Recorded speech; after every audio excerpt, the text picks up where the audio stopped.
por favor. Claro, con gusto. Sí, licenciado.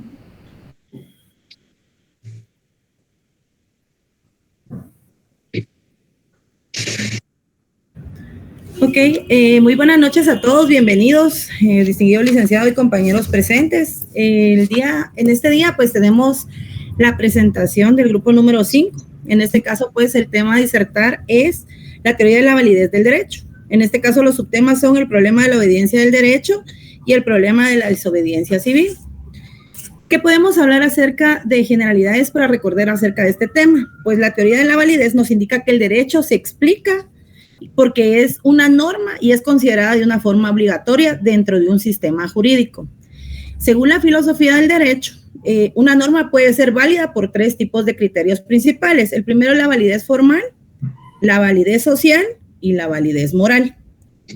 En este caso, yo le recomendaría, de forma personal, encontré una revista que es de Validity of Law of Duty of Evidence, pero está traducida al español, es un artículo del 2013 y se llama La validez del derecho como deber de obediencia.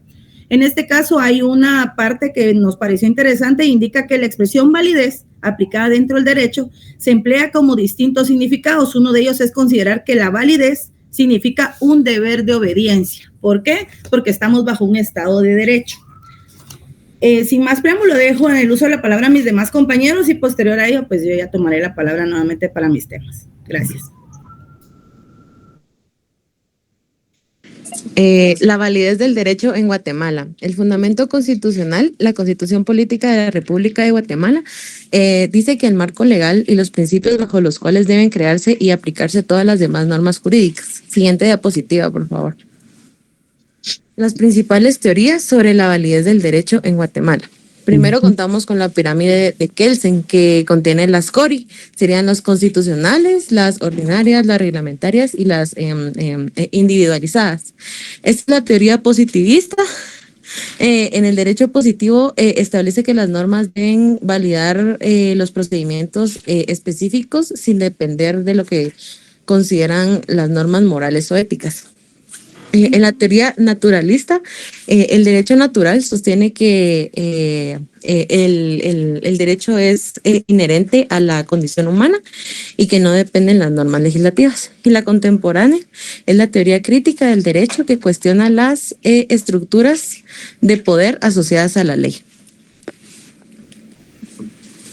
El problema de la obediencia al derecho. Este problema surge porque el derecho impone obligaciones respaldadas por la fuerza, es decir, la coerción. Los ciudadanos tienen la autonomía, es decir, la capacidad de decidir por sí mismos y cómo actuar. No toda ley es justa, lo que obliga a preguntarse si siempre existe el deber de obediencia. En este caso, el problema de la obediencia del derecho se refiere a la pregunta fundamental del por qué los ciudadanos deben obedecer las normas jurídicas. ¿Qué justifica la autoridad del Estado para imponer deberes? No basta con decir que la ley es ley y es necesario decir el por qué las personas tienen una obligación moral o política de cumplirla. Los dejo con mi compañera, gracias. Muchas gracias. Nuevamente yo, pues platiquemos un poquito acerca del concepto y fundamentos de la obediencia al derecho. En este caso, la obediencia al derecho se justifica por estas 3 razones: las legales o jurídicas, que estas obligan por su carácter vinculante, la razón legal o la ley. En este caso, pues el ejemplo primordial que podemos encontrar dentro de la Constitución Política de la República de Guatemala se encuentra en el artículo 5, que nos indica la libertad de acción. En este caso nos indica que toda persona tiene el derecho de hacer lo que la ley no prohíbe. ¿Qué significa para nosotros? Todo acto que no esté prohibido es permitido, pero lo cual marca un límite legal para la obediencia.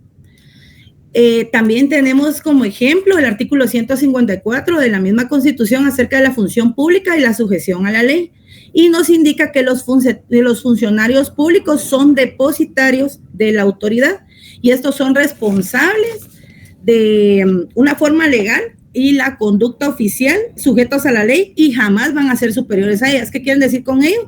Que al momento en que un juez debe aplicar la norma, aunque no esté de acuerdo de forma personal o moral.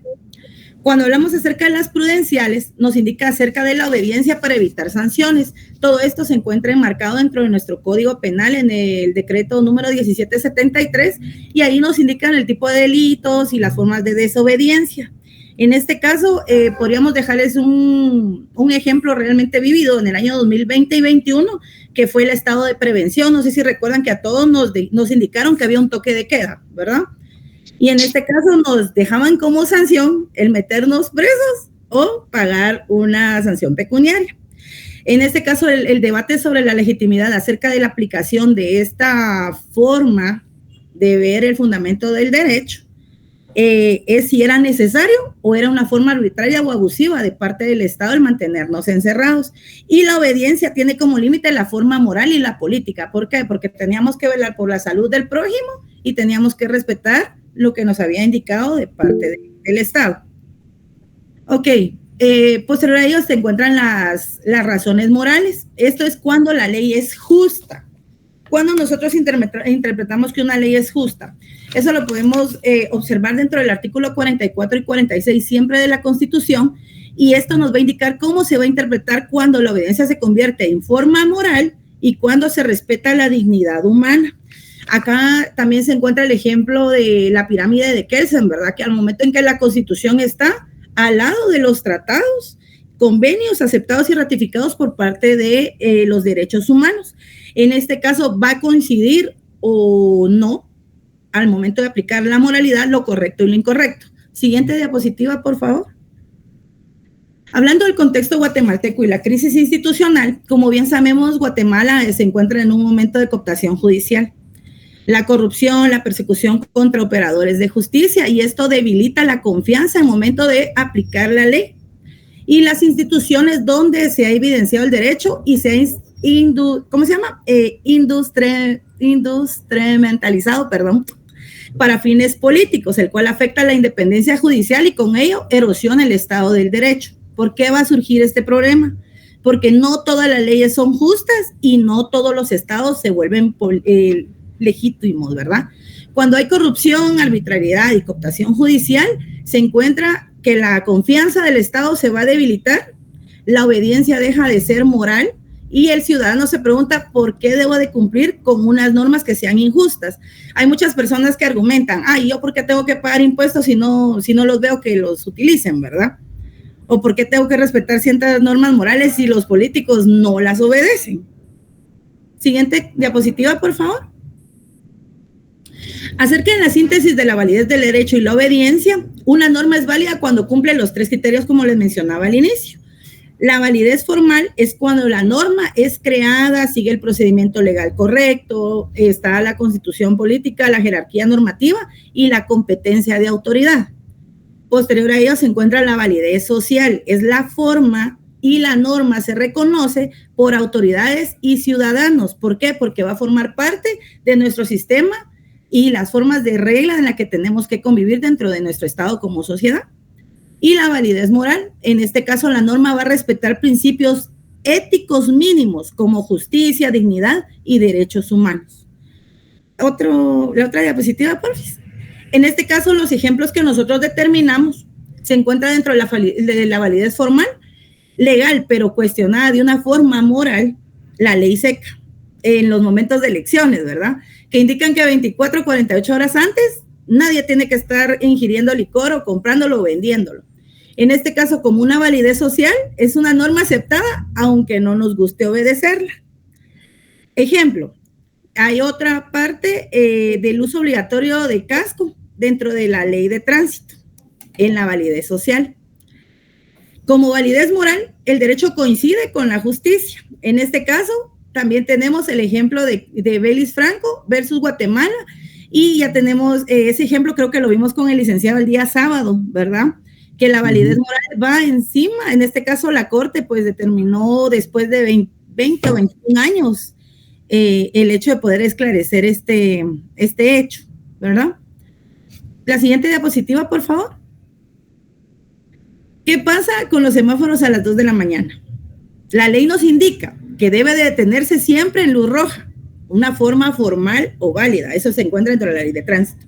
Si es de madrugada, ¿qué sucede? No hay carros, no hay riesgos, visto de otra forma, y la gente decide no obedecer. La validez formal de esta normativa no siempre garantiza la obediencia si no hay razonabilidad o legitimidad práctica. Los dejo en el uso de la palabra, creo que la siguiente compañera. Sí, muchas gracias. Gracias, Brenda. Buenas noches, licenciado y compañeros. Hoy les voy a hablar acerca de la obediencia debida, los límites éticos y la obediencia al derecho, así como las razones y límites que éstas tienen. Como obediencia debida, esto indica que es el principio según el cual una persona debe cumplir las órdenes de una autoridad superior dentro de una institución, ya sea militar, policial, administrativa, entre otras. Históricamente ha sido usada para justificar la responsabilidad limitada de quienes solo cumplían órdenes. Cabe mencionar que el Código Penal guatemalteco contempla la obediencia debida como causa de inculpabilidad, eximiendo de responsabilidad a quien actúa cumpliendo órdenes legítimas. Están los límites éticos a la obediencia, que esto quiere decir que aunque la obediencia es necesaria para que una organización funcione, tiene límites éticos y una persona no debe ejecutar órdenes que violen derechos humanos, produzcan daño injustificado, contradigan principios morales fundamentales o vayan en contra de su conciencia profesional. Un principio ético sería: nadie está obligado a obedecer una orden inmoral. Esto surge tras casos históricos como los juicios de Nuremberg, donde se concluyó que obedecer órdenes no justifica actos atroces. En la obediencia al derecho está que la sociedad necesita que todos respeten la ley por varias razones. Entre ellas les puedo mencionar como orden social, que esto evita el caos y permite convivencia; la protección de derechos, que garantiza la libertad, seguridad y justicia; legitimidad democrática, las leyes expresan la voluntad colectiva; confianza institucional, permite que las instituciones funcionen correctamente. Límites a la obediencia al derecho. La obediencia a la ley también tiene límites, especialmente si la ley es injusta, es indiscriminatoria, contradice derechos humanos, se usa para oprimir o abusar del poder. En estos casos existen conceptos como la objeción de conciencia, la desobediencia civil y el derecho internacional, que permiten resistir leyes injustas de manera ética y no violenta. Como conclusión final, la obediencia es necesaria, pero no absoluta. Los límites los marcan la ética, la moral y los derechos humanos. La ley debe ser obedecida, pero solo si es justa y respeta la dignidad humana. Y todos tenemos la responsabilidad personal de evaluar el impacto moral de las órdenes y las normas que seguimos. Gracias. Cedo la palabra a mi compañero.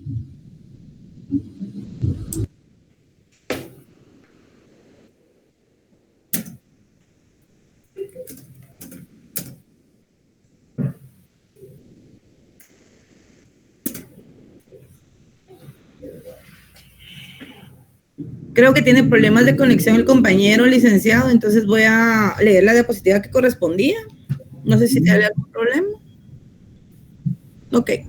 Hablemos acerca del problema de la desobediencia civil. En este caso es una forma de protesta o resistencia que pretende alcanzar cambios parciales de leyes, políticas o decisiones que, a pesar de respetar las formas y canales legalmente establecidos, afectan a la sociedad. Por tanto, los actos de desobediencia civil deben respetar los principios rectores, la ética y los ideales que rigen la interacción entre las personas, especialmente el respeto a los derechos humanos, fundamentalmente como la vida, la libertad y la seguridad. En este caso podemos poner un ejemplo como la marcha que hubo, ¿verdad?, para el golpe de Estado. Y cuando también hay mitines o hay problemas con los sindicatos, ¿verdad?, tanto de educación como de salud, cuando hacen sus marchas. Entonces el derecho de ellos se respeta, pero no el de la libre locomoción de algunos. Algunos ejemplos de desobediencia civil pueden ser conducir sin licencia, no pagar tributos, no seguir orden de juez del ramo civil. La primera referencia histórica a la desobediencia civil suele atribuirse a Henry de Bétaro, quien en 1846 se negó a pagar sus impuestos al gobierno de Estados Unidos y en oposición a la esclavitud y a la guerra contra México. Solo voy a hacer una intervención, disculpe, compañera. Claro. De repente voy a diferir un poquito con ese ejemplo que nos dice cuando, por ejemplo, la persona no obedece una resolución de un juez civil. Recordémonos que las resoluciones de los jueces se tienen que acatar. Si existe una resolución y no se acata, pues existe en este caso la forma en la cual se puede, digamos, en este caso, solicitar que se cumpla, ¿verdad?, dicha resolución. Y básicamente es una desobediencia a una resolución judicial y eso es un delito, ¿verdad? Entonces tal vez voy a diferir un poquito con eso, que ese ejemplo, porque si bien es cierto, hablamos de desobediencia civil, pero no en cuanto a resoluciones. Tal vez ahí... Posiblemente en la forma de actuar ante sociedad, ¿verdad, licenciado? Pero fue lo que el compañero nos lo indicó para dejarlo en el trabajo, pero sí, tiene toda la razón. Precisamente es el actuar de una persona dentro de la sociedad, esa es la civilidad, claro. Así es. No, Gracias, solamente esa era la intervención, perdón. Claro, muy amable, gracias.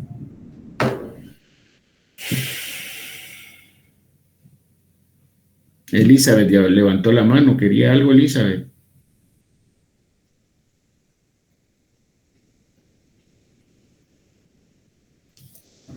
Si no, siguiente diapositiva, porque es la misma que la anterior, Sergio. Siguiente diapositiva, por favor.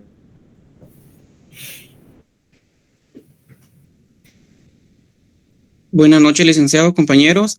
A mí me tocó hablar sobre la referencia histórica de la desobediencia civil. Se dice que la referencia más histórica fue la de este filósofo y estadounidense Henry David, que fue arrestado en 1846 por no pagar un tributo. Siguiente diapositiva, por favor. Algunos ejemplos de la guerra entre Estados Unidos. Ya pasó. La guerra entre Estados Unidos y México en 1846 a 1848 y la existencia de la esclavitud en Estados Unidos.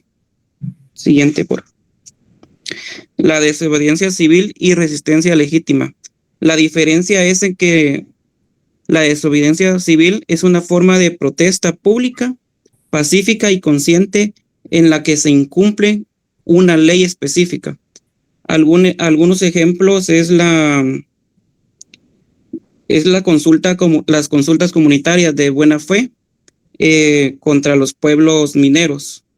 Esta se dio porque pues es una desobediencia civil porque fue una acción pública, organizada y no violenta. La diferencia entre esta y la resistencia legítima es un concepto más amplio que se refiere al derecho moral de un pueblo o grupos a oponerse en poder injustos o tiránicos. Un ejemplo de la resistencia son las protestas pacíficas contra la corrupción que se dieron en el 2015, comunidades que se organizan para defender sus tierras y manifestaciones para defender la democracia que estas se dieron en el 2023. Siguiente, por favor. Cruce con el marco normativo guatemalteco. Podemos hablar que en la Constitución, en Política de la República, en el artículo 5, está la libertad de acción, artículo 33, que es derecho a la reunión y manifestaciones, el artículo 35, la libertad de emisión de pensamientos, el artículo del 151 al 153 sobre estados de excepción. También está la ley del orden público y en el Código Penal también está la desobediencia de particulares y de funcionarios, delitos contra el orden público y recientemente el desorden sobre la desobediencia en materia laboral solamente.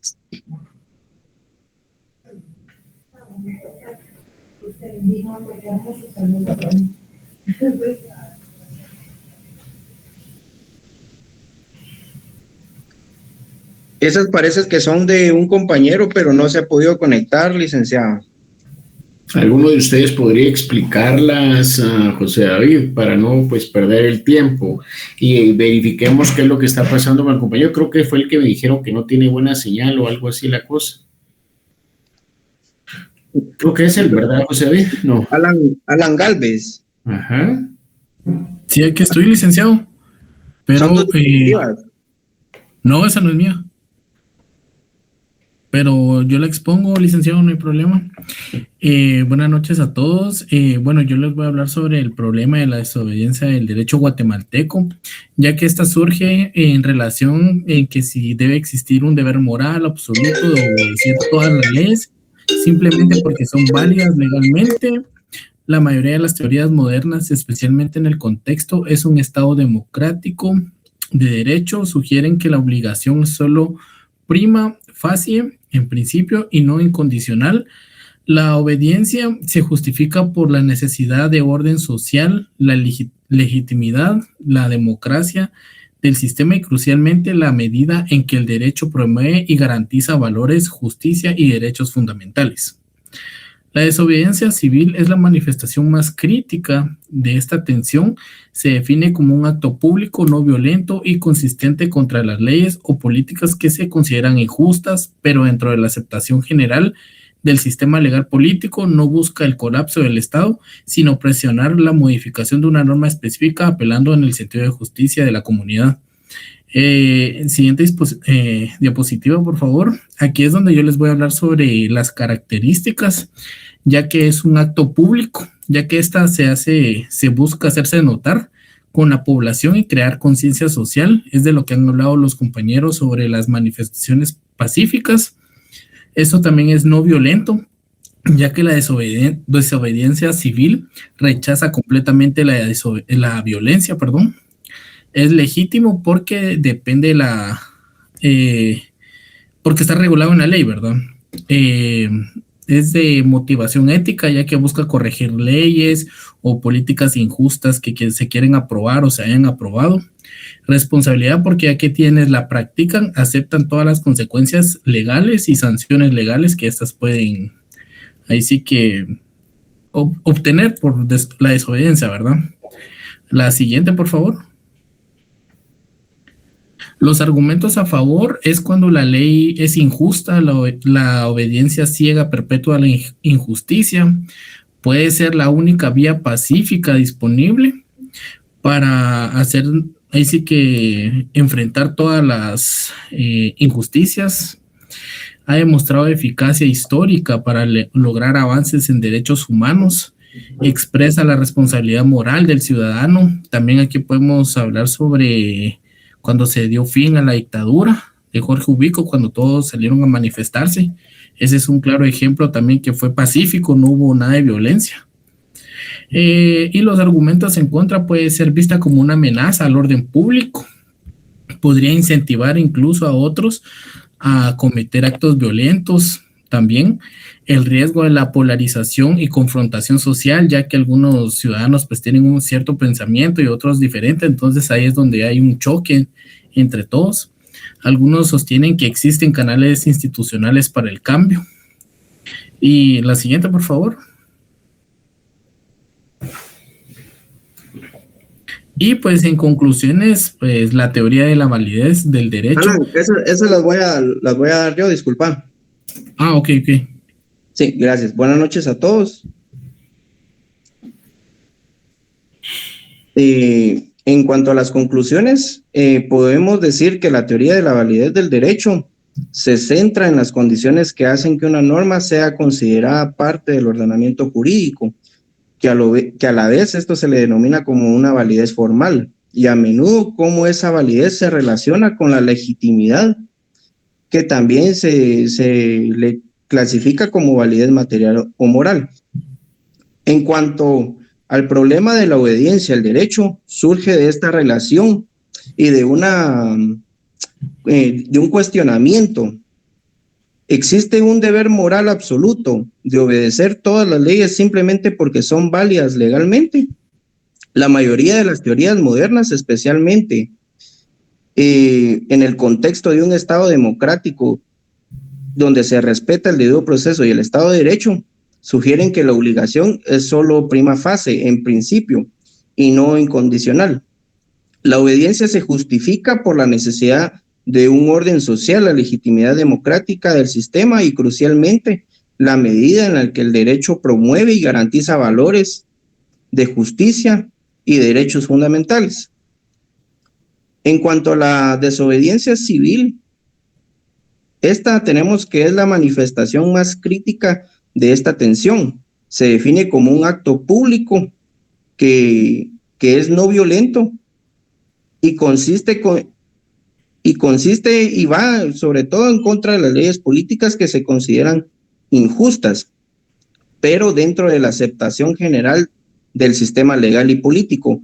Esta no busca un colapso del Estado. ¿Esto qué quiere decir? Que no es anarquista, no busca la supresión total del Estado ni un reestructuramiento nuevo de las bases del Estado, sino que lo que se busca es manifestarse de manera pacífica en contra de una ley o de una iniciativa que venga a afectar a la población, a los intereses de la población.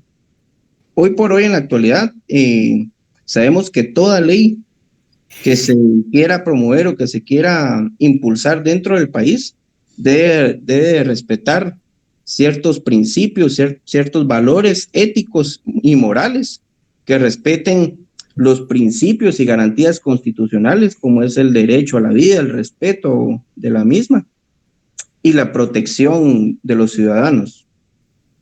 Bueno, muchísimas gracias, les agradezco bastante su atención. Esto ha sido todo. Muchas gracias. Muchas gracias, compañeros. Bien, previo a dar inicio con el otro grupo, básicamente, jóvenes, lo que tenemos que entender acá es cuando la norma es, digamos, cuando la norma es válida.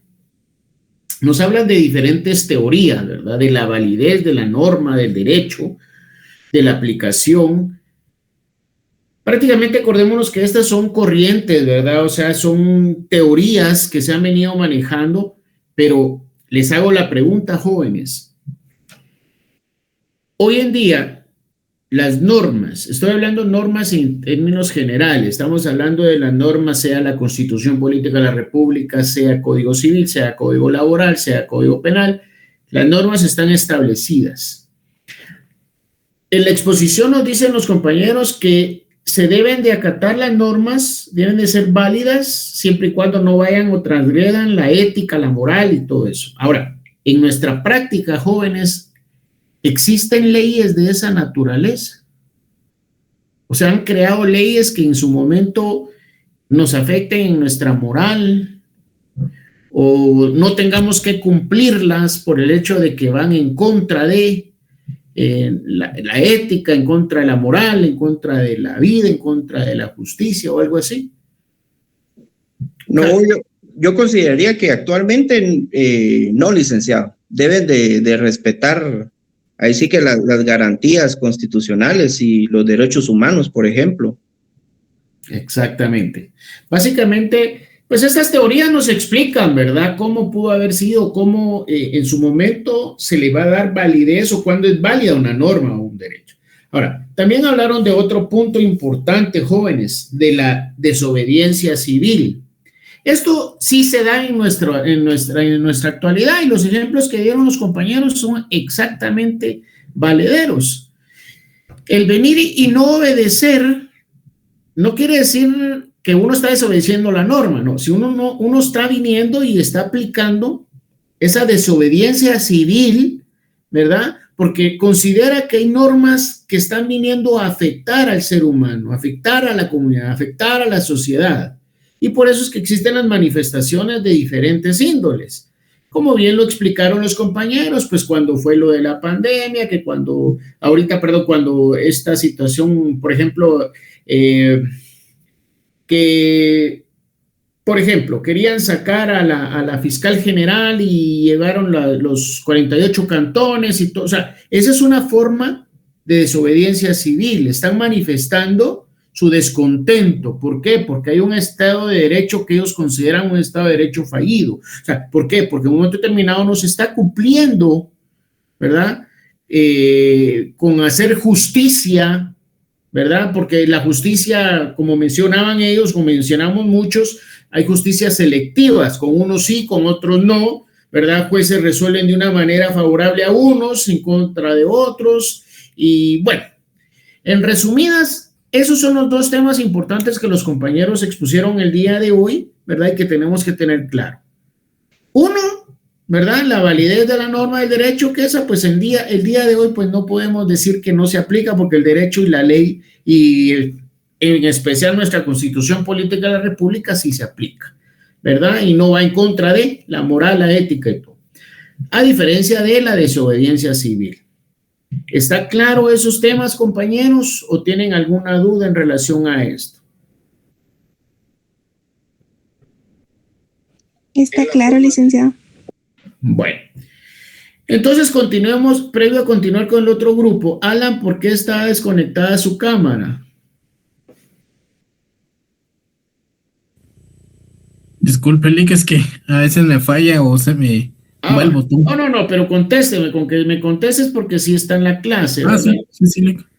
Ok, veo que ahorita estoy revisando que tengan todos prendidas sus cámaras, jóvenes. Los que no, pues préndanla. Bueno, continuemos entonces con el siguiente grupo, jóvenes, por favor, para que nos dé tiempo de finalizar. Denis quiere unirse ahorita, imagínense ya cuando estamos a los menos 25. Bueno, continuemos. El otro grupo, por favor, jóvenes.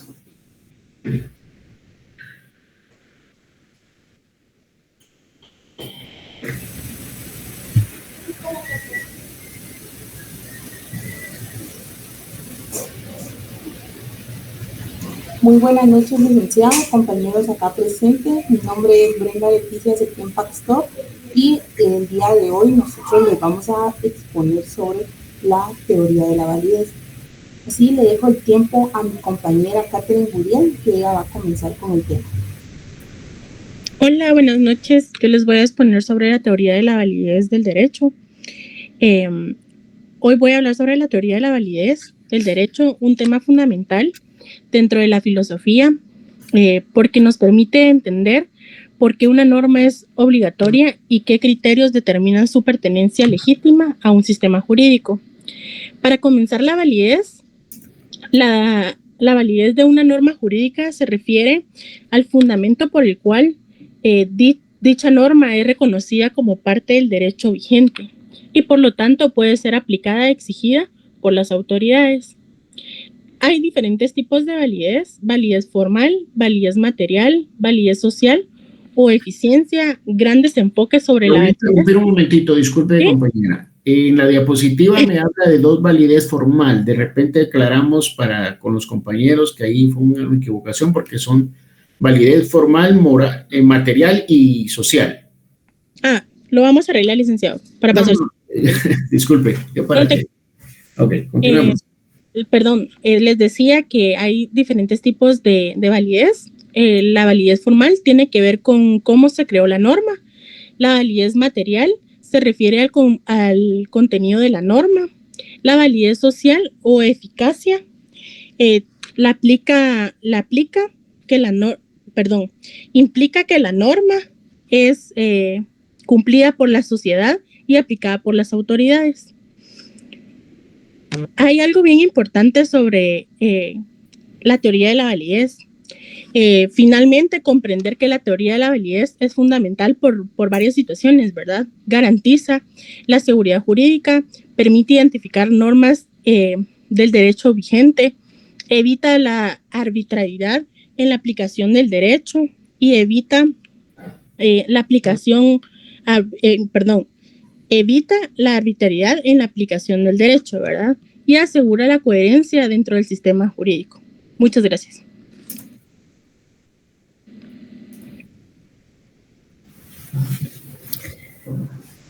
Buenas noches, compañeros. Buenas noches, licenciado. Yo les voy a hablar acerca del tema de factores de la validez del derecho. ¿Qué es una norma? La norma es válida cuando existe de acuerdo con el derecho, cuando forma parte del ordenamiento jurídico.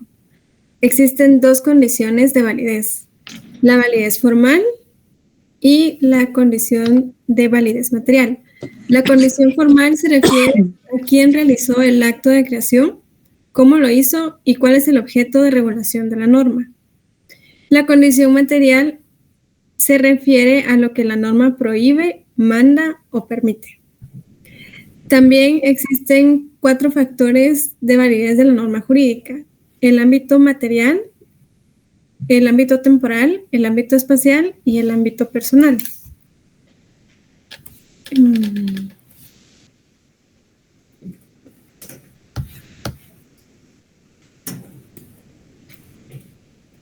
El ámbito material se refiere a la aplicación de las normas jurídicas que deriva del objeto, contenido o materia que regula la norma. El ámbito temporal de validez es indeterminado y es determinado. El indeterminado se refiere a la fecha de inicio y no la determinación. Y el determinado posee fecha de inicio y fecha de finalización. El ámbito espacial de validez se refiere a las normas jurídicas elaboradas para aplicarse en una sociedad determinada y sea especialmente limitada, es decir, se refiere a un espacio geográfico o territorio específico en que un precepto es aplicable. Entre ellas están la internacional, nacional, regional y municipal. Y por último está el ámbito personal de validez. La norma jurídica tiene validez para toda la sociedad o parte de ella. Esta limitación de tipo personal tiene implicada la razón de orden cultural que está siempre atrás del derecho. Atienden a las personas que deben observar u omitir determinadas conductas. Estas son general, genérico, específico e individualizadas. Muchas gracias.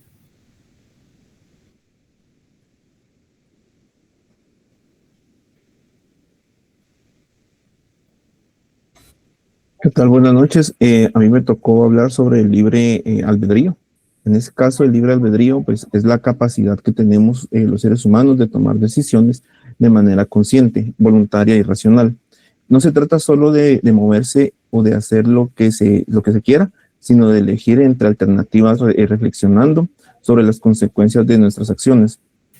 Esta facultad es fundamental porque sin ella no habría responsabilidad moral, justicia ni ética.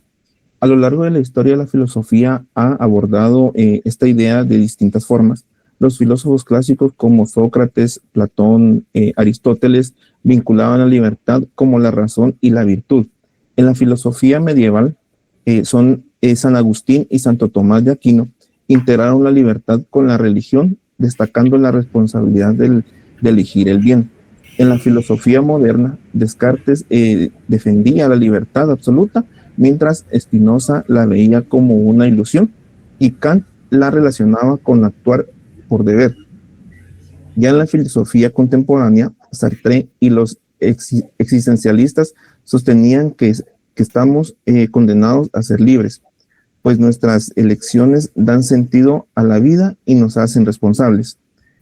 Desde la ciencia, la neurociencia muestra que el cerebro inicia decisiones antes de que seamos conscientes, aunque la conciencia puede intervenir y modificar la acción.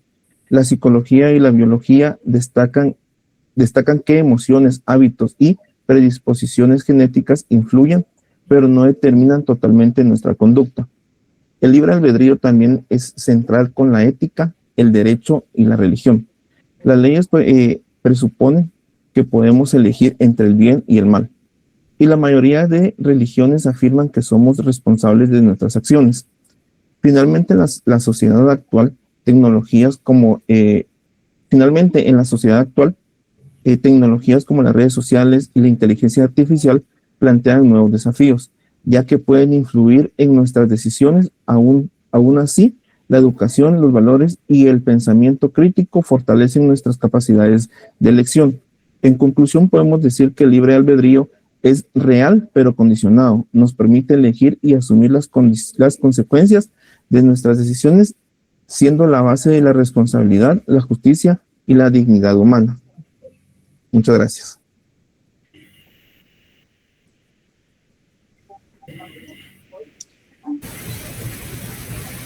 Buenas noches, yo les voy a hablar sobre el libre albedrío aplicado al derecho penal.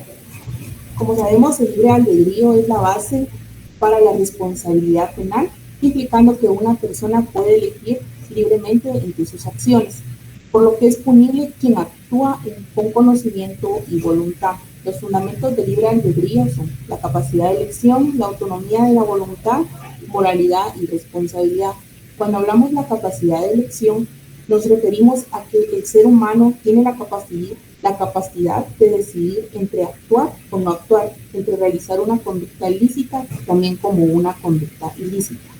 La autonomía de la voluntad en el derecho penal presupone que una persona, al interactuar con la sociedad, actúa con libertad para cumplir normas y para no lesionar bienes ajenos. La moralidad y la responsabilidad es la imposición de una pena que es legítima solo si el individuo es moralmente responsable de sus actos, lo que requiere que el libre albedrío es de que la persona actuando libremente decide entre realizar lo bueno o lo malo. Los aspectos claves del libre albedrío al derecho penal está el fundamento de la pena, la dogmática penal, las eximentes y las atenuantes. Cuando hablamos del fundamento de la pena es de que se justifica porque la persona, pudiendo elegir entre cumplir la norma o infringirla, optó libremente por infringirla. Si no hubiera libre albedrío, la pena perdería su justificación moral y retributiva, convirtiéndose meramente en una medida de defensa social. La dogmática penal en la doctrina penal guatemalteca, influenciada por las teorías penales europeas y latinoamericanas, han debatido la cuestión del determinismo frente al indeterminismo, pero la postura predominante en la aplicación de la ley se inclina en el indeterminismo para fundamentar la reprochabilidad de la conducta. También hay eximentes y atenuantes, ya que la existencia de estos refuerza la idea del libre albedrío, ya que estas figuras contemplan situaciones en que la capacidad de elección del individuo se ve gravemente limitada o anulada y por lo tanto su culpabilidad disminuye o desaparece. En conclusión, podríamos decir que el sistema penal guatemalteco, a través de la teoría del delito y el principio de la culpabilidad, asume que los individuos actúan con libre albedrío y por ende son responsables de sus acciones. Muchas gracias.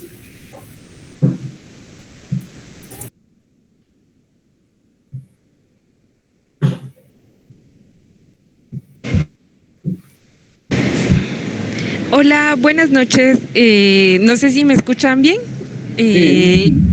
Yo les voy a hablar acerca de la responsabilidad jurídica. ¿Qué entendemos por la responsabilidad jurídica? Pues puede ser causada por un hecho, puede ser causada por la culpabilidad dolosa o por un simple hecho o acontecimiento desligado de la culpabilidad. Existe también la responsabilidad jurídica penal. En este supuesto, aunque ha evolucionado históricamente de la disciplina, ha excluido la existencia de la responsabilidad penal objetiva. También en el concepto de la responsabilidad ha evolucionado a lo largo de la historia. En la antigüedad existe una noción unitaria de responsabilidad que pretendía preservar un equilibrio cósmico. También podemos decir que existen diferentes tipos de responsabilidad jurídica. Entre ellos podemos encontrar la responsabilidad civil, la responsabilidad penal, la responsabilidad administrativa, la responsabilidad contractual. ¿Qué entendemos por responsabilidad civil? Surge cuando alguien causa un daño a otra persona, a su propiedad, y esto tiene como consecuencia indemnizar o reemplazar el daño. ¿Qué entendemos por responsabilidad penal? Se aplica cuando se comete un delito y su consecuencia son penas como multas o trabajo comunitario. Responsabilidad administrativa deriva de la infracción o normas del Estado. las consecuencias son sanciones administrativas. Y tenemos algunos elementos para que esta responsabilidad exista, y que puede ser una conducta, un daño o perjuicio, un nexo causal. En algunos casos también puede ser culpa o dolo. ¿Qué implica la responsabilidad jurídica? Que existe una norma jurídica que ha sido infringida y que la persona debe afrontar las consecuencias previstas por el ordenamiento legal. Bueno, eso sería todo y les agradezco.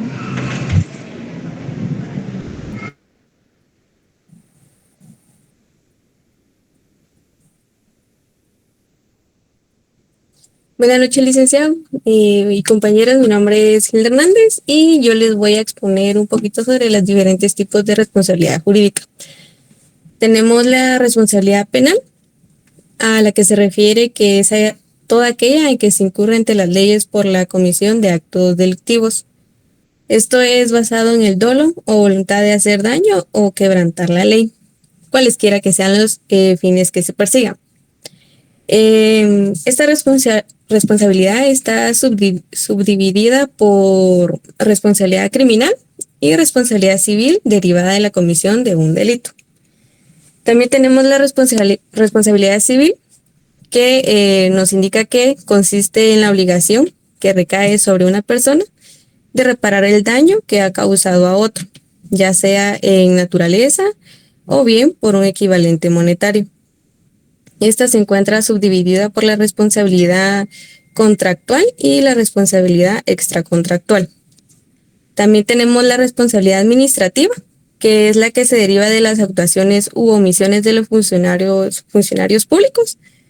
La administración pública o el Estado es responsable por todos sus actos, por lo que está en la obligación de indemnizar todos los daños que cause, ya sea si su actuación es legítima o ilegítima, normal o anormal, o lícita e ilícita. Y también implica la responsabilidad civil, la responsabilidad penal y la responsabilidad disciplinaria. La importancia de la responsabilidad civil es porque gracias a ella se puede tramitar la reparación del daño causado, y consiste en restablecer el equilibrio que existía entre el patrimonio del autor del daño y el patrimonio de la víctima antes de sufrir el perjuicio. Gracias. Vamos a hacer una pausa, jóvenes. Regresemos a esa diapositiva. Me interesa que entiendan una situación los compañeros. Bueno, tipos de responsabilidades jurídicas. Yo les voy a ampliar un poquito más el tema para que vayamos entendiendo en qué consiste. Licenciado, perdone que le interrumpa. Siguiente al tema que acaba de hablar mi compañera, voy a hablar sobre los ejemplos de la responsabilidad jurídica. Entonces aquí voy a hacer como una énfasis en lo que es la responsabilidad jurídica penal, civil, administrativa. Entonces... Okay. Bueno. Yo pensé que no tenían ejemplo. Lo que sucede es de que sí está bien la exposición, pero sí necesitamos que los compañeros vayan entendiendo en qué consisten este tipo de responsabilidades, ¿verdad? Sí. Si ustedes tienen los ejemplos, disculpe, continúen entonces. Sí. Bueno, muy buenas noches, compañeros, licenciado, perdone que lo interrumpí. A mí me tocó hablar sobre los ejemplos de la responsabilidad jurídica, haciendo énfasis en la responsabilidad jurídica. Esta exige que, ante una conducta ilícita o negligente, la persona o entidad responda por las consecuencias, ya sea con penas de prisión, resarcimientos en dinero y sanciones administrativas, ¿verdad? La responsabilidad jurídica penal y civil, estas se unen, tienen una similitud, ya que las utilizamos cuando hablamos de, como un ejemplo, conducir ebrio. Este tiene un delito penal más una responsabilidad civil. En la responsabilidad penal, esta nos implica que tenemos sanciones como prisión o multas cuando se comete el delito. Les voy a hablar sobre el artículo 127 del Código Penal que habla del homicidio culposo.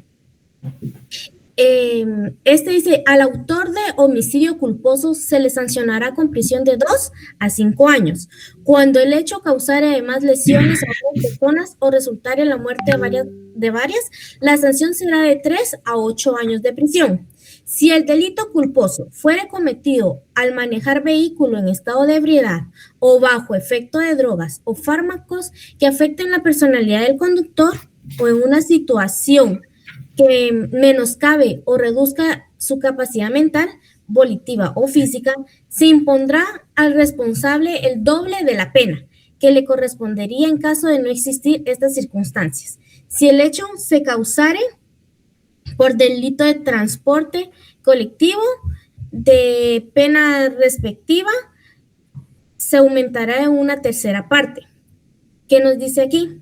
Que tenemos prisión de 2 a 5 años o aumento si hay múltiples víctimas o si el autor conduce ebrio, ¿verdad? También tengo otro delito, fundamentándonos en el Código Penal siempre, en el artículo 342, que nos habla del delito cambiario. Nos dice, primero, quien no venda al Banco de Guatemala o a los bancos del sistema habilitados para operar en cambios las divisas que estuviera obligado a negociar dentro del tiempo legal establecido, quien sin estar legalmente autorizado se dedique habitualmente y con fines de lucro a comprar y vender divisas. Tercero, quien para efectuar importaciones o exportaciones hiciera usare factura u otro documento falso o que te contenga datos falsos o inexactos acerca del valor, cantidad, calidad u otras características de operaciones. Cuarto, quien efectúe exportaciones sin haber obtenido previamente la licencia cambiaria de exportación u otra autorización legalmente necesaria. Quinto, quien mediante fraude o engaño obtenga licencia para adquirir divisas del mercado destinado a pagos esenciales o del mercado de licitaciones, o quien utilice dichas divisas para destino diferente al autorizado. Los responsables del delito cambiario serán sancionados con prisión de 2 a 5 años. Además, se les impondrá una multa equivalente al monto del acto ilícito, cuando la cuantía del mismo pueda determinarse, o de 500 a 100,000 quetzales en caso contrario. Bueno, ya nos habla sobre las multas por las actividades ilegales de las divisas. Y también tenemos el delito de difamación, ¿verdad? Lo tenemos fundamentado en el artículo 164 del Código Penal. Por tiempo no lo voy a leer, pero aquí por divulgar imputaciones que dañen al honor, tiene una prisión de 2 a 5 años. Tenemos la responsabilidad civil. Esta es la que nos obliga a reparar daños económicamente, como por ejemplo, una mala práctica médica o algún producto defectuoso que compremos. Cuando hacemos un contrato, ahí se estipulan las formas de cómo se va a entregar el producto y cómo se va a cobrar. Tenemos fundamentado en el artículo 1645 del Código Civil, nos habla sobre toda persona que cause daño o perjuicio a otra, sea intencionalmente, sea por descuido o imprudencia, está obligada a repararlo, salvo que demuestre que el daño o perjuicio se produjo por culpa o negligencia inexcusable de la víctima. Aquí estoy hablando de lo de la mala praxis en el ámbito médico, ¿verdad? Entonces, el médico o quien cause el daño debe repararlo. También tenemos lo que es daños y perjuicios. En en el artículo 1434 nos habla sobre los daños y perjuicios que deben ser resarcidos con dinero, ¿verdad? La llamada, estoy en clase. También tenemos en el 1435 que los intereses, cuando la deuda no se paga a tiempo, es dinero, ¿verdad? El artículo dice, en el 1435, si la obligación consiste en el pago de una suma de dinero y el deudor incurre en mora, la indemnización de daños y perjuicios, no habiendo pacto en contrario, consistirá en el pago de los intereses convenidos y a falta del convenio, el interés legal hasta el efectivo pago. Aquí vamos por, ¿verdad?, la responsabilidad civil. Ahora les hablaré de la responsabilidad como contractual. Esta surge cuando se incumple una obligación pactada, que ya les había dicho, un incumplimiento de contrato, ¿verdad? Los pagos tardíos, intereses adicionales. Fundamentándome, dándoles un ejemplo, en el artículo 1423 del Código Civil, que nos habla del incumplimiento de la obligación por el deudor, se presume por culpa suya mientras no pruebe lo contrario. También está la responsabilidad de personas jurídicas, empresas. Ejemplos, delitos ambientales o fraudes corporativos. Como ejemplo, pondría el artículo 340 del Código Penal, que nos dice: quien con propósito ilícito realizar actos con evidente perjuicio para la economía nacional, absorbiendo la producción de uno o más ramos industriales o de una misma actividad comercial o agropecuaria, o se aprovechara exclusivamente de ellos a través de algún privilegio, o utilizando cualquier otro medio, o efectuar maniobras o convenios, aunque se disimularen con la constitución de varias empresas para vender géneros a determinados precios, en evidente perjuicio de la economía nacional o de partículas, será sancionado con prisión de 6 meses a 5 años y multa de 500 a 10,000 quetzales. Como vemos, aquí hay una prisión de 6 meses a 5 años y una multa de actos que perjudiquen, pues, la economía nacional, monopolios, manipulación de precios, etc. También tenemos la responsabilidad profesional. Bueno, aquí se aplica por negligencia o mala práctica en el ejercicio de la profesión.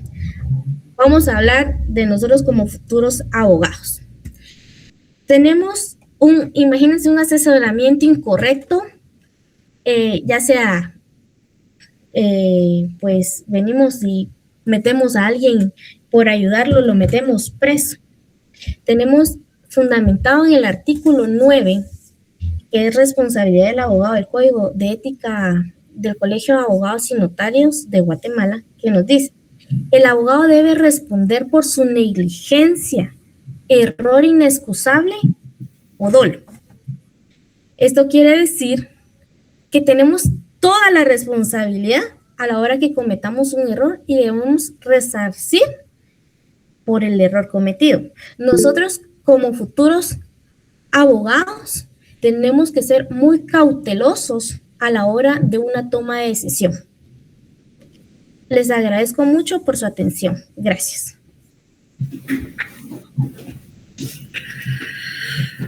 Bien, jóvenes, permítanme un momentito, voy a hacer una ampliación en relación a lo que, antes de que termine la exposición, yo creo que faltan todavía, ¿cuántos faltan para exponer?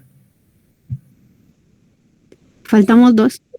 Bueno, solo quiero hacer una ampliación en relación a estas 2 diapositivas que ustedes presentaron, jóvenes. No quiere decir que está mal lo que ustedes dijeron, solo quiero hacer una ampliación. ¿Me pueden poner las 2 diapositivas, por favor? La anterior también. Bueno, miren, jóvenes, ¿por qué les hago esta interrupción? Porque yo lo que necesito es que los compañeros que están escuchando la conferencia vayan entendiendo en qué consiste cada una de las cuestiones. No quiero decir que lo que ustedes están diciendo está mal. Está enfocado, pero necesita un poquito más de amplitud a esto. Cuando hablamos de responsabilidades jurídicas, acá existen las responsabilidades penales. Por ejemplo, la persona que cometió un delito, esa es una responsabilidad penal. Pero a la par de la responsabilidad penal lleva una responsabilidad civil. Leemos el artículo 124 de nuestro Código Procesal Penal, establece, jóvenes,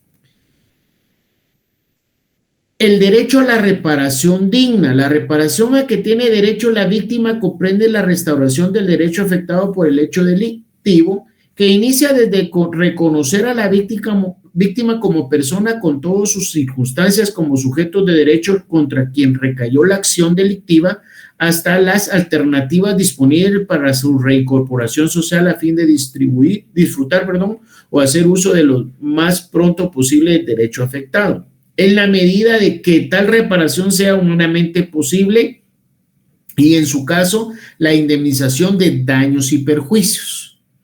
¿Qué quiere decir esto, jóvenes? Que la reparación, en este caso, la responsabilidad penal lleva consigo también una responsabilidad civil apegada, o sea, va de la mano, va íntimamente ligada.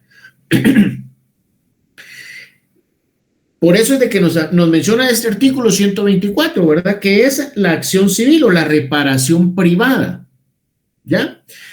Existe la responsabilidad contractual. Ese es otro tipo de responsabilidad. Cuando ambas partes realizan un contrato, a eso es a lo que se refieren. Vámonos a lo contractual, los contratos civiles.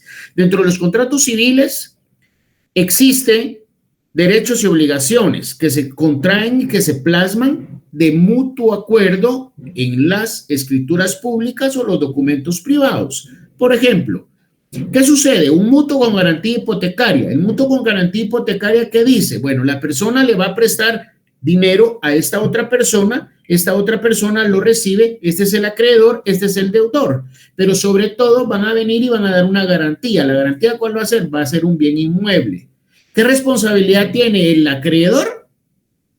Dar el dinero. El deudor, pagar el dinero. ¿Qué sucede si el deudor no paga? Se va sobre el bien inmueble. El acreedor viene y quita el bien inmueble. Eso es a lo que se refiere la responsabilidad contractual. La responsabilidad disciplinaria, dice. Bueno, en las responsabilidades administrativas, ahí nos vamos a ir, claro ejemplo, jóvenes, a lo que es el derecho administrativo. Dentro del derecho administrativo, recordémonos que tenemos, por ejemplo, diferentes tipos de procesos. Dentro de los procesos están el contencioso administrativo, el económico coactivo, el juicio de cuentas, etcétera.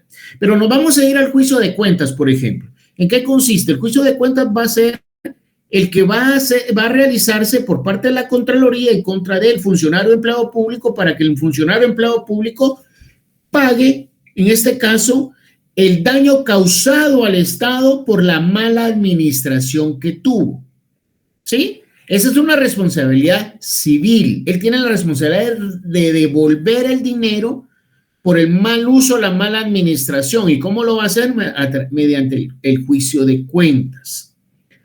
A su vez lleva apegado la responsabilidad penal, por supuesto. Recordémonos que funcionarios y empleados públicos pueden también cometer el delito de peculado por sustracción, que son delitos que básicamente nos dice tomar dinero del Estado que no es del funcionario o empleado público y quedárselo. ¿Sí? Pero también existen las responsabilidades disciplinarias dentro del administrativo. Dentro del administrativo, por ejemplo, los empleados públicos. Los empleados públicos, ¿qué sucede? Vienen y tienen alguna falta dentro de la entidad a la que trabajan. No los van a despedir de una vez. ¿Qué es lo que hacen? Pues una sanción disciplinaria. Esa es a lo que se refería la responsabilidad administrativa. Continuemos con la otra diapositiva, por favor, jóvenes. En esta otra, claramente estamos igual. Responsabilidad penal, ya dijimos cuál es la que tiene la persona que comete un delito. Responsabilidad civil es pagar daños y perjuicios. En este caso, pagar pues el daño causado. Responsabilidad contractual, jóvenes, ya lo dije. es en relación a contratos civiles, contratos mercantiles, contratos como tal. La responsabilidad de personas jurídicas, ahí vamos a hacer un énfasis. La responsabilidad de las personas jurídicas realmente va a ser, pero a través de su representante legal. Recordemos que las empresas son entidades abstractas, ¿sí? No se ven, pero ¿quién es el que tiene la responsabilidad del actuar bueno o malo de la empresa? Va a ser el representante legal. Dentro de la empresa van a haber, en este caso, por ejemplo, competencias desleales, va a haber, por ejemplo, publicidad engañosa, etcétera, todo lo que ustedes consideren, que eso también va a venir aparejado con responsabilidades tanto penales como civiles. Y por último, como dijeron, las responsabilidades profesionales, como bien lo dijo la compañera, la responsabilidad que tienen todos los profesionales, en el caso de los abogados y en el caso de los notarios, en el caso de los médicos, etcétera. En el caso de nosotros, como bien lo explicó la compañera, ella dice, bueno, cuando nosotros vengamos y demos una mala asesoría, tenemos una responsabilidad profesional con nuestro cliente. Si por culpa de nosotros está, en lugar de sacarlo preso, lo vamos a hundir más, esa es una responsabilidad profesional que nosotros tenemos. Solo es una pequeña ampliación de lo que los compañeros dijeron. No quiere decir que está mal, está bien, solo quise ampliar un poquito para que los compañeros vayan entendiendo en qué consiste esto. Por favor, los últimos dos compañeros, disculpen que los haya interrumpido.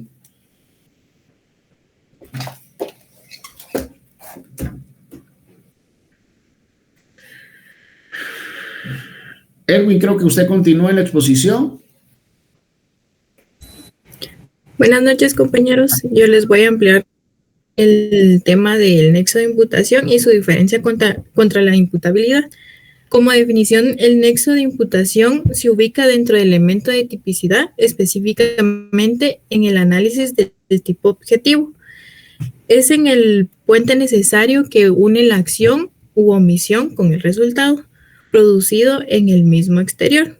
Tradicionalmente, el derecho penal guatemalteco se basó en la teoría de equivalencia de las condiciones, donde toda condición que contribuía al resultado era causa del mismo. Sin embargo, la doctrina moderna aplicada en nuestros tribunales ha evolucionado hacia la teoría de la imputación.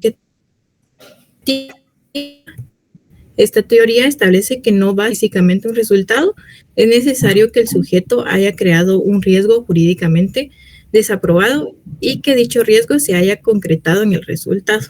La imputabilidad, por el contrario, no pertenece a la tipicidad ni a la juricidad, sino que es el primer presupuesto de la culpabilidad. Se define como la capacidad psíquica de una persona para comprender el carácter ilícito de su acto o determinarse de acuerdo con esa comprensión.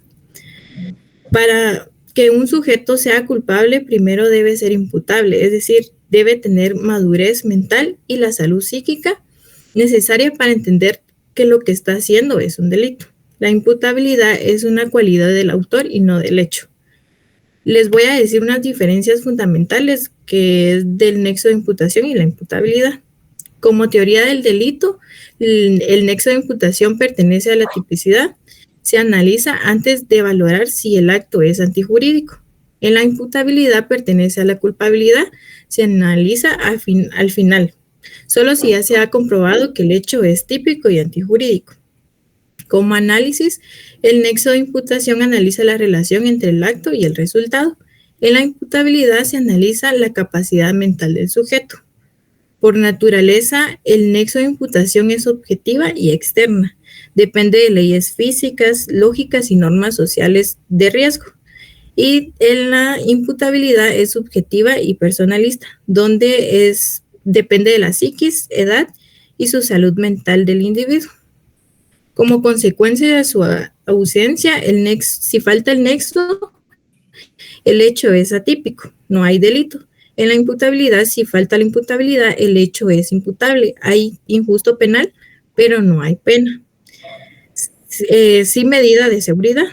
El nexo de imputabilidad lo podemos encontrar en el artículo 10 del Código Penal relacionado con la causalidad y en la imputabilidad en el artículo 23 del Código Penal.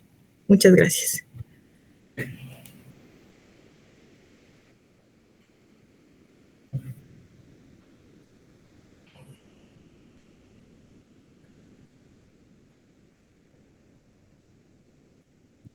Buenas noches, yo les voy a exponer sobre los tipos de imputación.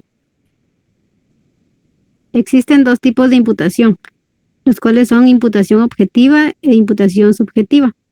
La imputación objetiva surge como respuesta a las limitaciones del causalismo clásico que atribuía responsabilidad penal, basándose únicamente en la producción causal de un resultado.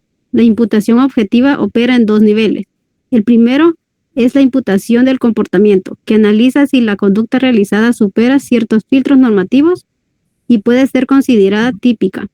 El segundo es la imputación del resultado, aplicable en los delitos de resultado, donde se determina si el daño producido es la realización del riesgo no permitido creado por el autor. Solo si el resultado materializa el riesgo prohibido puede atribuirse penalmente. En la imputación del comportamiento destacan tres instituciones dogmáticas. Primero tenemos el riesgo permitido. Es toda interacción social que implica riesgos, pero no todos son jurídicamente relevantes. Después tenemos el principio de confianza. En la vida social, cada persona puede confiar en que los demás cumplirán con sus deberes y actuarán correctamente. Después tenemos la prohibición de regreso. Este principio impide atribuir responsabilidad penal a quien realiza una conducta socialmente inocua, que solo posteriormente es utilizada por un tercero para un fin delictivo. Y la imputación subjetiva es el juicio que realiza el derecho penal sobre el elemento interno psicológico del autor de un delito que busca responder. ¿Qué sabía el autor? ¿Qué quería el autor? ¿Pudo prever el resultado? ¿Pudo evitarlo? Con base en ello se decide si existe dolo, culpa o si no hay responsabilidad. ¿Para qué sirve la imputación subjetiva? Nos sirve para determinar si el hecho puede ser atribuido personalmente al autor. También define el grado de culpabilidad. También nos permite diferenciar delitos dolosos de delitos culposos. Una diferencia entre imputación objetiva y subjetiva es que uno analiza el resultado y el riesgo creado y el otro analiza la intención o negligencia. Muchas gracias.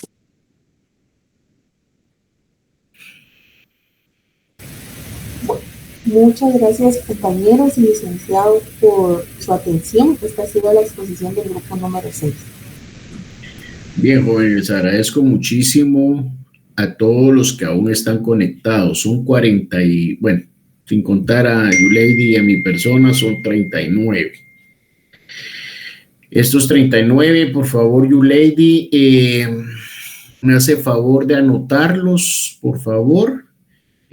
Vamos a darles 2 puntos extras en relación a su examen, al examen final, no al examen de ahorita. Porque créanme, jóvenes, que muchos ya se desconectaron, no les interesó la clase y pues cada quien es libre o tiene mucho más que hacer, es verdad. Nos hemos pasado 17 minutos. Tienen toda la razón, pero 17 minutos que también mi persona está dejando para poder pues estar atento a la exposición. Entonces, por favor, solamente los que están conectados, por favor. Gracias, licenciado. Tomarlos en cuenta para el final, en su examen final, ¿verdad? Porque pues... Sí, solo disculpe. ¿Será que alguien que yo estoy conectada desde mi teléfono, pero alguien que tenga compu para que le tome como una captura? No sé si alguien me podría hacer el favor y mandármelo a mi WhatsApp. Yo le puedo tomar captura. Por favor. Que me aparecen acá, pero hagamos algo. Mejor los que están acá, por favor, mándenle solo su nombre y su número de carnet a Yulady ahorita cuando nomás terminen. Y por favor, lo que pasa es de que sí me aparecen, pero no todos. No toda la una captura cada aquí, los que estamos aquí, estimado licenciado. ¿Perdón? Licenciado. Una captura de lo que estamos aquí en el horario. Aquí estamos, son las 8:19. Sí, lo que pasa es de que me aparecen, pero no todos. Digamos, en la pantalla aquí me aparecen, todavía faltan otros más. ¿Verdad? Tendría que abrir toda la pantalla, creo, para podernos saber. Rick, buenas noches. A mí me aparecen un aproximado de 30 en la pantalla. Si gusta, le tomo. Sí, por eso le digo, es que no me aparecen todos. Tómale captura de una vez, Erwin. Licenciado, lo que creo Yo que decía era que para constar de que sí estábamos todos, o sea, que los que le vamos a mandar nuestro nombre a YouLady, que le tomemos una foto a la que estamos conectados ahorita. Ahí estamos. Por favor, jóvenes, hagámoslo. Pues eso básicamente habla, pues bien de ustedes, están hasta el final de la conferencia, están poniendo atención y pues ahí sí que darle su mérito a los que están todavía conectados. Buenas noches. Por favor. Disculpe, ¿lo enviamos al chat privado de YouLady? Sí, por favor. Sí, por favor. Porque si no se van a anotar otros que no. Licenciado.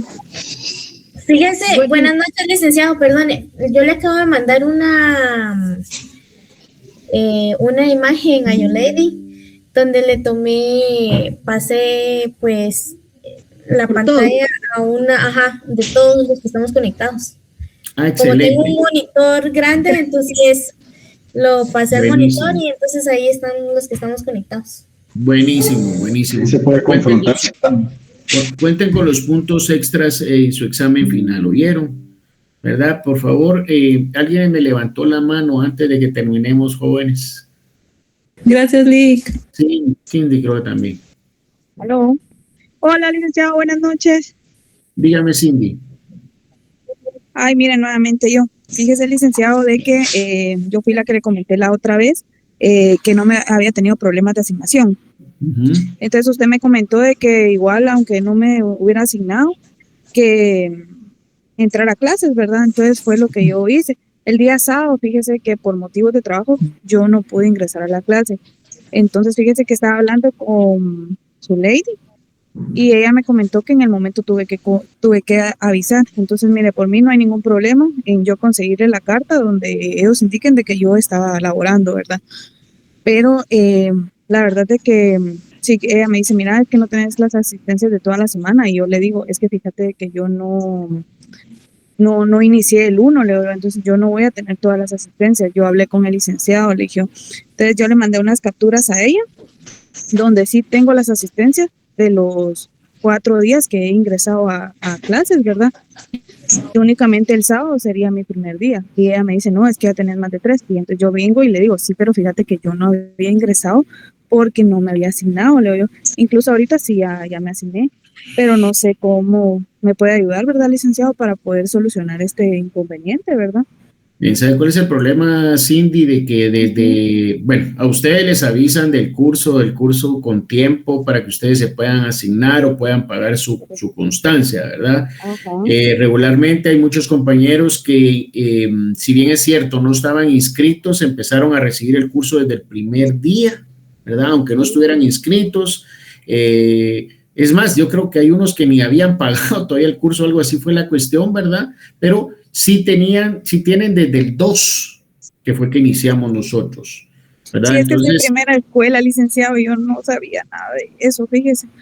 Entonces, sí, yo pensé que uno tenía que estar como para poder venir y poder recibir las yo clases. lo único, la verdad le digo, Cindy, no puedo hacer mayor cosa, pues ahí sí que los requisitos son esenciales. Yo lo único que podría hacer es pasar la información al coordinador, si el coordinador pues nos lo pudiera autorizar, ¿verdad? Pero no queda en manos mías ni de YouLady, porque nosotros solo le exponemos al coordinador y él nos dice, si él nos dice a nosotros que no, lamentablemente Cindy no va a poder continuar en el curso.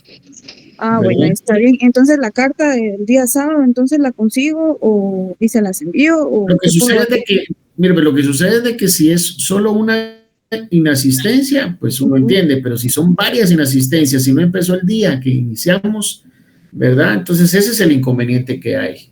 Yo no sé si usted tuvo algún grupo, se ingresó a algún grupo, trabajó en algún grupo. Sí, licenciado. Sí, trabajó. Soy del 8. El último.